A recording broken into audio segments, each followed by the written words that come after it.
Hey guys, it's QuickyBaby and welcome back to World of Tanks, and this time I've got a full tank review for you on the Tier 4 German premium heavy tank, the Pz.Kpfw B2-740. The B2-740 has some of the best matchmaking in the game. In fact, it is always top tier and cannot see vehicles that are higher tier than it.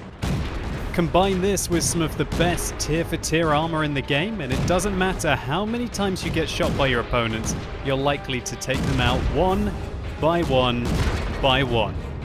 So if that sounds like your kind of vehicle, hang around. I'm going to let you know everything there is to know about this tank and follow it up with some Ace Tanker gameplay. And if you have no interest in purchasing one of these vehicles, then I'll let you know how to take them out effectively on the battlefield. While the B2-740 is thoroughly a Tier 4 German premium heavy tank, it does have French origins, and that's because it's effectively a reconditioned, captured B1, which is the standard French Tier 4 heavy tank. So let's directly compare the B2 on the left with the DW2, the standard Tier 4 German heavy tank in the middle, and the French B1 on the right. So the B2 has the lowest DPM with slightly worse rate of fire than the B1, but significantly worse DPM than the DB2. It also has 12mm less penetration than the DB2 and 11 worse than the B1. But this vehicle can compensate for this lack of penetration by loading premium ammunition, which have got 90mm of penetration, pretty much more than enough to deal with any Tier 4 tank that you might have to meet. One interesting thing, however, is that while the B2 does have the same 47mm that the B1 has, it only does 52 damage per shell rather than 55 with the B1. So what about the weapon handling? Well, the B2 has an incredible aim time, one of the best aim times in the game of 1.14 seconds. And I had to go and double check this, and trust me, it is not a mistake. This vehicle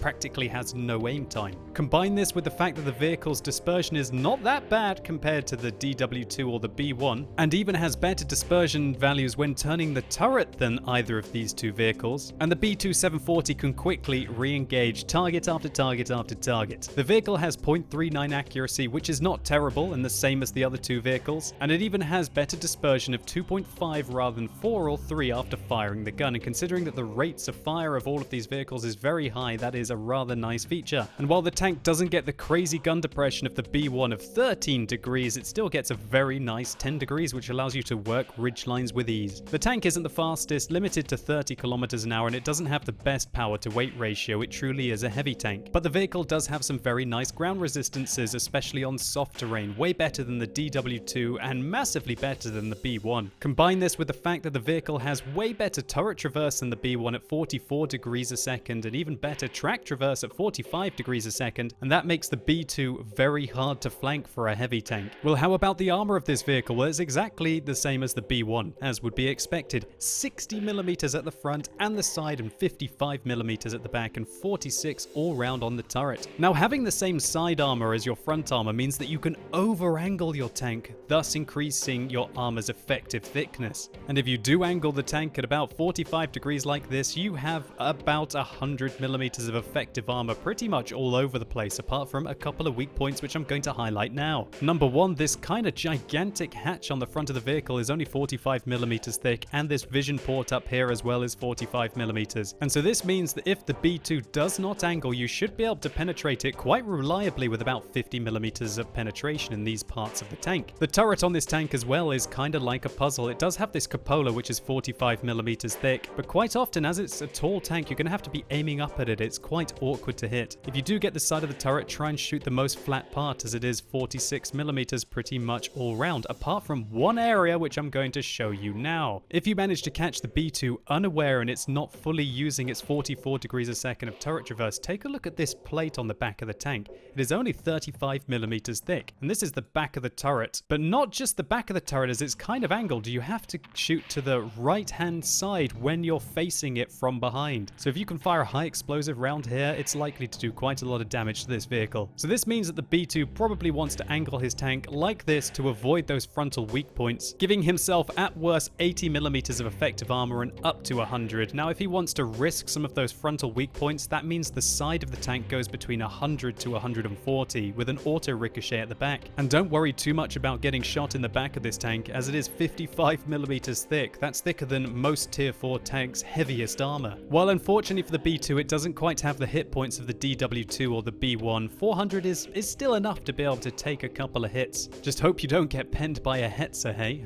And with 330 meters view range, if you combine this with binoculars, you can scout very effectively on Malinovka as an example. So you'd be right to think that the B2 was pretty much just as good as the B1 and probably better than the DW2. And while tier 4 heavy tanks get some of the most preferential matchmaking in the game, never being able to meet tier 6, that's not good enough for the B2, because the B2 can't even meet tier 5 tanks. It is always going to be top tier, and that's what makes its armor just so unbelievably crazy. Here are the penetration values of every single tier 3 tank in the game, the best being the Su-76M with 112mm of penetration. Now the vast majority of tier 3 tanks have got pretty much about 60mm of penetration, and that's just simply not enough to be able to go through the B2. If we also include tier 4 tanks in the mix, it's only really the tank destroyers and some medium tanks with very powerful guns that can come close to reliably going through your armor. And that's if they're using their top guns, and let's not forget a lot of people play these low tier tanks when they're not fully upgraded. And what this means is that the B2 pretty much doesn't have to worry about 75% of the tanks that it can meet, because they're really just not going to be able to penetrate it. So let's see how this totally balanced tank holds up in some gameplay.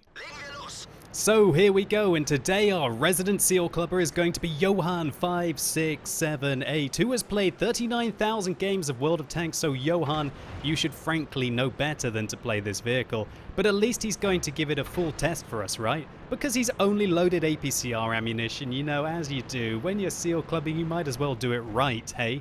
90mm of penetration, 55mm on the standard round, boop! We don't really need that 55mm of penetration apparently. And boy, what a matchup he's in here today! Oh, wait, no, this is completely normal, isn't it? Because this tank is always top tier. It can't meet tier 5 vehicles, let alone tier 6 tanks. It's just absolutely crazy that Wargaming have got this tank still in the game and that they are selling it again right now, at least on the European server. Wargaming, fair enough. In 2011, this tank, it's kind of okay if maybe 1 or 2 players have this kind of a vehicle at low tiers when there's just such a large amount of people playing low tiers, right? But to be putting it out again now, I'm not so sure if I can justify the balance of this vehicle. But more on that later on. So, does Johan really have to worry about anything on the enemy team? Well, interestingly enough, there's an S-35 on the enemy team, and talking about the S-35, there he is right now. And you know, that S-35, I believe, has exactly the same gun as Johan, but he's a whole tier lower. So he's a tier 3 tank, whereas Johan is a tier 4 tank, both with the same gun. But the main differences between that tank and this tank is that that tank does not have the preferential matchmaking, this one does, and the fact that this vehicle has pretty much got double the armor thickness. And so that means that he is bouncing even his APCR rounds off Johan's armor, whereas Johan is going straight through his. Combine that with the fact that he doesn't have as many hit points as Johan, and Johan is just going to be able to take out, he's going to win the Seal Clubbing war, so to say here.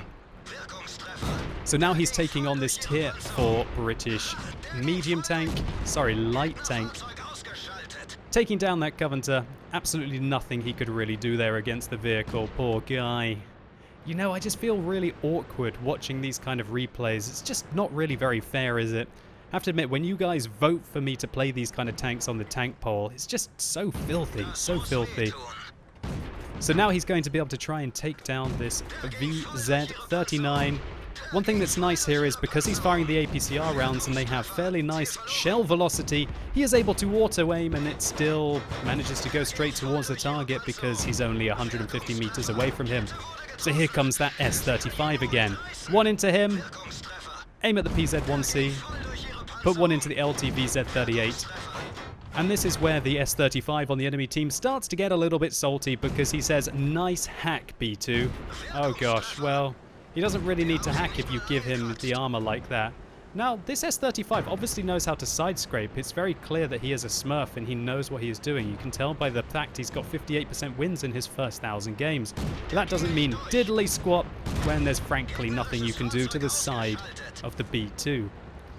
So Johan manages to finally shut him down, having done 853 damage so far and bounced 34 rounds. To be exact, 666 damage blocked. Is that a coincidence? I think not. The B2 is confirmed, the number of the beast, right guys? So now he's going to be able to try and take out this T-40.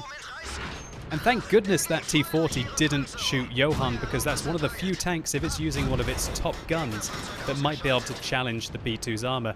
He's just letting all these guys shoot him in the butt. He just took about another 30 rounds from the PZ-1C and a few rounds from that LTVZ-38, and there's nothing that they could do to even the back of the B2. Now, luckily for Johan, his team completely sucks, and so that means that he's got even more tanks to be able to kill. Now all he really has to do is dodge the 3 self-propelled guns on the enemy team, who are giving him a bit of an awkward situation here, and he has a very good chance of coming through this 1 versus 10 situation. Well, we'll see. Maybe I'm being a little bit overconfident here in Johan, but he's got to give it a good go, right? Okay, so he's deciding, let's get into cover, let's defend the cap circle. Oh wait, sorry, this isn't a standard game, it's an encounter. And so he's making his way back, I guess, to shoot the M5 Stuart and maybe the Toldy that are coming in from the east. And luckily, because this is an encounter, and do you think Johan just realized it's an encounter? Do you think he was going back towards this cap circle and only just realized it was a standard game? No, sorry, an encounter game. Probably. Johan, if you do watch this video, let me know if you didn't know what game mode you were playing there, buddy, or maybe you did. I do that all the time, personally. So here we go, a Toldy 3, a PZ-1C, and a Stuart. He's focusing down the PZ-1C first. He dies. Now he's going to start to shoot this Toldy. Decides to shoot the SAL instead. He's not worried about that Toldy. He's just going to push him out the way, because he wants to take out the Tier 4 French medium tank, the SAL 2. Sorry, the SAL 42. Because, you know, it's probably got the biggest gun, one that can actually nearly penetrate his armor. 91 hit taken so far, guys. Now he's going to kill the Toldy after having killed the SAL 2. Gosh, this is just absolutely crazy. The LTVZ-38 next. M5 Stuart next. There's just nothing that these guys can do to this tank. They need to be able to get a weak point like this in the back and shoot it. The artillery does 0 damage, and now he starts shooting the Marder 2. That Marder 2, if he had the top gun, would probably be able to challenge Johan's armor if he managed to get it flush in the side. But Johan is angling his armor at pretty much 45 degrees, which doesn't allow him to penetrate. So now he's got to fight against the tank that I guess he used to be right before the Germans captured it and turned it into the B2. B2 versus B1, let's see who is going to be able to win here today. Well, it's very likely to be the more experienced player that fires the APCR rounds, right guys? Johan fires on the move here because he doesn't want to get stung by the 3 self-propelled guns on the enemy team, who have picked up 4 kills between them. He's ducking, he's weaving. And this B1 isn't just doing anything to him, and it's not until Johan gets the front of his tank when he's not angling his armor that he should be able to penetrate him. Finally, he finds the weak point, puts 2 good rounds into the weak point on the front of the tank, which is here, remember? Or alternatively, here if you want to shoot here. These are your 2 opportunities to penetrate this tank if you have 50 millimeters of penetration. If you only have 40, then you have to shoot this hatch at the back. I'm making this very clear because I do not want you guys to be helpless against B2s, because frankly they're going to invade the low tier matchmaking. When there's a vehicle such as this and it gets released in some kind of a premium package, as Wargaming have revealed recently for their 5th anniversary celebration for World of Tanks in Europe, and it has such confined matchmaking, this vehicle can only meet Tier 3 and Tier 4 tanks. So that means that if there's a bunch of them around, this is going to kill the low tier matchmaking, at least for a while. And I think that's a rather sad thing, an absolutely terrible thing. This tank is just frankly bad for the game. It's kind of only second to the Panzer IIJ. Only the Panzer IIJ is more of a scumbaggish kind of tank than this vehicle to play. And it just gives you such an unfair advantage. But I guess that's why Johan is now on 11 kills. Make that 12. Let's see if he can just hunt down the final Vesper on the enemy team. Oh wow, the Vesper nearly manages to take him out with 147 damage. What a heartbreak that would have been. Will he be able to finish him off here? Yes, he can. Of course he can. Picking up his 13th kill. 2,600 damage done in a Tier 4 tank. He took 108 hits.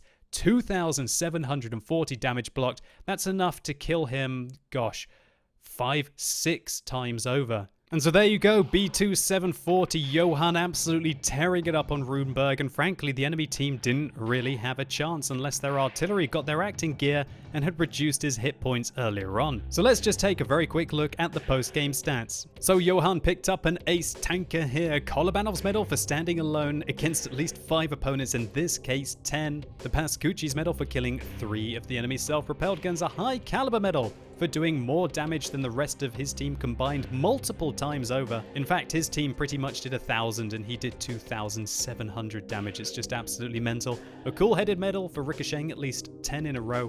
I think he probably ricocheted at least 100 in a row until the artillery started to get him at the end. A Naidin's medal for destroying all of the light tanks on the enemy team, which is quite an achievement in a low-tier game. And a steel wall, and boy what a steel wall this was. 127 hits received, 2,712 damage blocked by his armor. Again, enough to kill his tank 6 times over. Now Johan was a dirty scumbag, only firing APCR rounds this game, so he actually lost credits, but for a game like this, do you even really care if you lose 6,000 credits? He probably just goes and plays one game in his Type 59 and he can afford to do this for the next couple of hours. Now, one thing I'd like to highlight is that you don't have to only load APCR ammunition in this tank. I've had many successful games where you only load APCR ammunition for when you either need to kill a B2 on the enemy team, or maybe there's a Hetzer and you want to be able to challenge the front of his vehicle. The B2 can pretty much seal club like a complete boss while still making credits, or alternatively losing very little. Now let's not also forget that this was 1,972 base experience points, and that gets a fat bonus for being a premium vehicle, meaning that his crew got a whopping 4,437 experience. But talking about crew experience just made me realize one thing, and that this vehicle gets one of the most bizarre crew loadouts you can ever have in World of Tanks. A commander,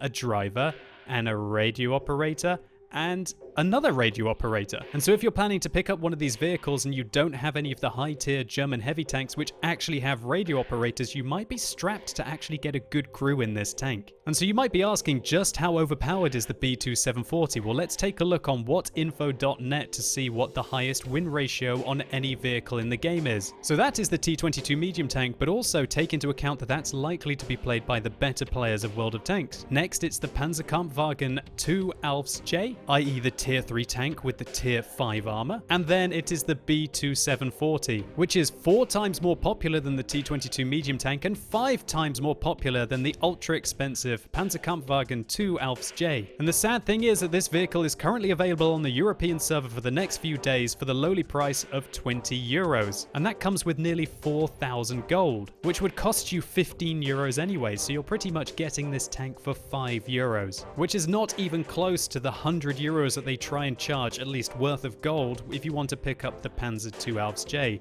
meaning that this is very affordable for a lot of people to pick up and frankly ruin low tier matchmaking. And so is the B2-740 worth it? Well, if you're the kind of player that wants to have a completely unfair advantage over your opponents, then yes. Or maybe you're the kind of player that's looking to pad up the win ratio of your account to make yourself look better for all of those violet step headers. Then look no further than the B2-740. I'd say this is the second most overpowered vehicle in the game after the Panzer IIJ. And this one is just so much more affordable, which makes it very dangerous. And so this brings me to my final point, and that is, Wargaming, if you're listening, I thoroughly recommend that you do not sell tanks such as this, which are completely overpowered, as cheaply as this. Because I can't imagine what kind of an impact this completely overpowered vehicle that frankly was maybe okay in 2011, but has no place in the game in 2016, is going to do to the Tier 3 and Tier 4 matchmaker. At least for the next few weeks, if not month. But anyway, I digress. If you guys enjoyed this video, please consider giving it a like down below. It really helps the channel out, and I'm very interested to know your opinions on whether you think the B2-740 is a fair tank. And also, maybe you've been playing Tier 3 and Tier 4 in the last few days. Have you seen a lot of these vehicles, and have they been crushing and ruining your experience? But as always, thank you so much for watching. You've been epic, and hopefully I'll see you soon.